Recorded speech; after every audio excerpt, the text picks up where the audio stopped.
Hello everyone, I am Srimati. As part of my Microsoft Full Stack Development training, I have developed an appointment scheduling application for hospital. This application allows the registered users of the hospital to make their appointments, which reduces the waiting time of the patient. So this is my home page. Once you click on to the login button, you will be redirected to the login page. Here you can enter your username and password. If any of this information is wrong, you will get a message like this. Now once you give the correct username and password, you will be redirected to the appointment scheduling dashboard.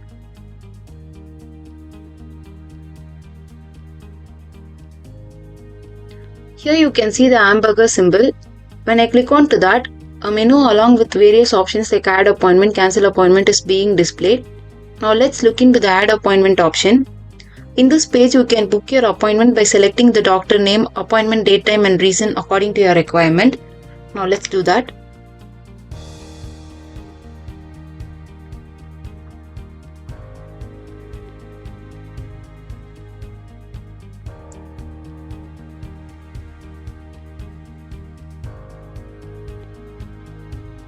After entering all these fields, you can see the payment button being displayed. Click on that.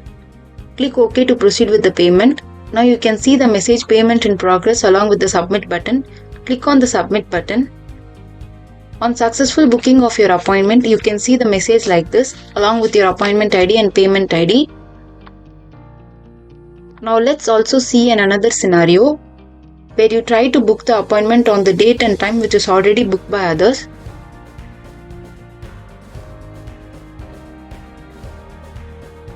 Now I am entering the date and time which is already booked by another patient.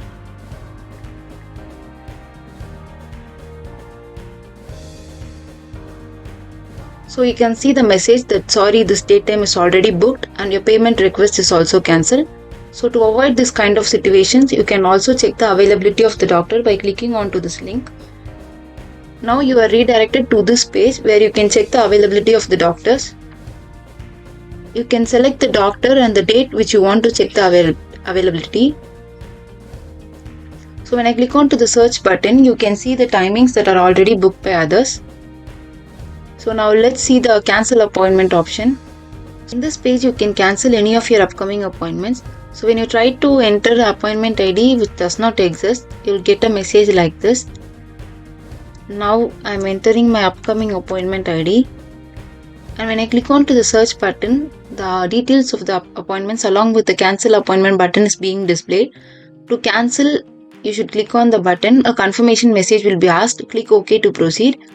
On successful cancellation of the appointment, a message like this will be displayed. When you try to cancel the appointment which is already cancelled or completed, you will get a message like this. Now let's look into the next option, fetch appointment. In this page, you can enter the particular appointment ID, and if the appointment exists, you can see the details of the particular appointment being displayed. And when you enter the appointment ID which does not exist, you can see a message like this. So now let's look into the next option, fetch all appointment. In this page, you can see the entire appointment history made by the patient. And you can also redirect to the create appointment page by clicking onto this link. Now let's look the next page, upcoming appointment. In this page, you can see any of your upcoming appointment. And if you have no upcoming appointment, a message will be displayed, no upcoming appointments are there. And the last one is doctor availability. As I already said, in this page, you can check the availability of the doctor. So you can select the doctor and the day you want to check the availability. If there is any appointment, you will see like a message like this. And if there is no appointment booked on a particular date, a message will be displayed like this. And that's it. When you click on to the log off button, you will be redirected to your home page. And without logging in, when you try to access this appointment, you will be automatically redirected to the login page. So only the logged in user can access the appointments. Thank you.